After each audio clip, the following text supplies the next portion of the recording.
Hello friends, आज हम एक ऐसा टॉपिक डिस्कस करेंगे जिसके बारे में लोगों को ज्यादा अवेयरनेस नहीं है। आज हम बात करेंगे एक बेहद सीरियस टॉपिक पर, विच इज इलेक्ट्रोक्यूशन। सिंपल शब्दों में, जब किसी को हाई वोल्टेज इलेक्ट्रिसिटी शॉक लगता है जिससे सीवियर इंजरी या डेथ हो जाए, उसे इलेक्ट्रोक्यूशन बोलते हैं। इंडियन कोर्ट इसे बहुत ही सीरियसली लेती हैं।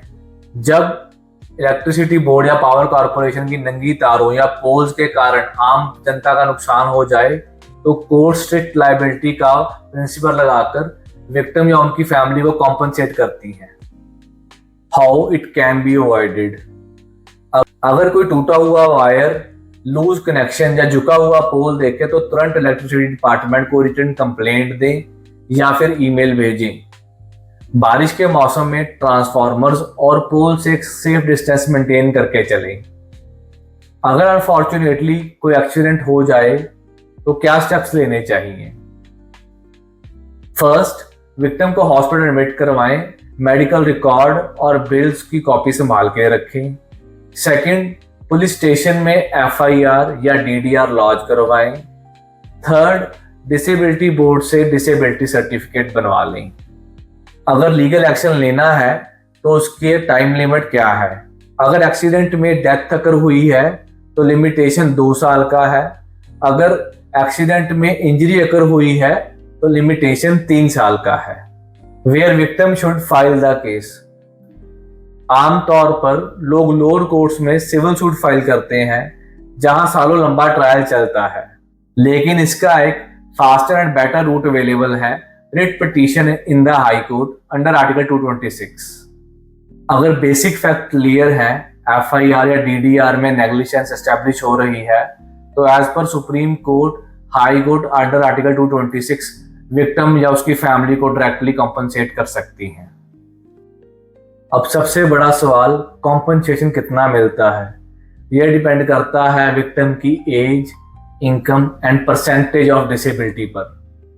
For example, Shyamlal versus state of Jammu Kashmir case में एक स्किल्ड वेल्डर को कोर्ट ने 55 लाख प्लस 9% कंपनसेशन का अवार्ड किया।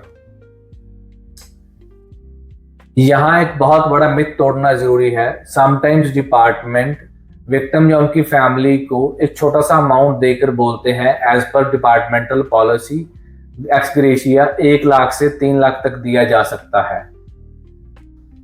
दोस्तों, डिपार्टमेंट की इंटरनल पॉलिसी कोर्ट पर बाउंड नहीं होती है।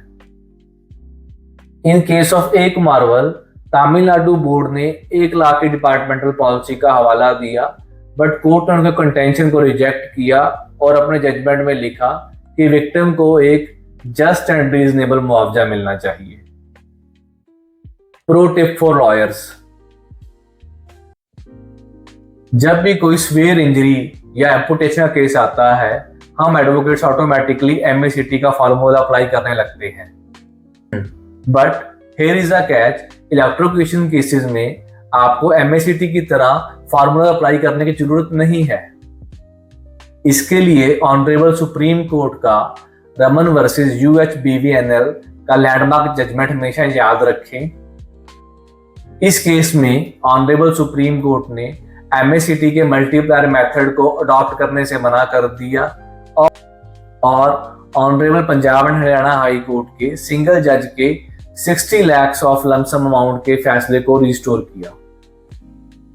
तो एज एन एडवोकेट हम एमएसीटी के प्रिंसिपल्स को इग्नोर करके एक लमसम कंपनसेशन भी क्लेम कर सकते हैं।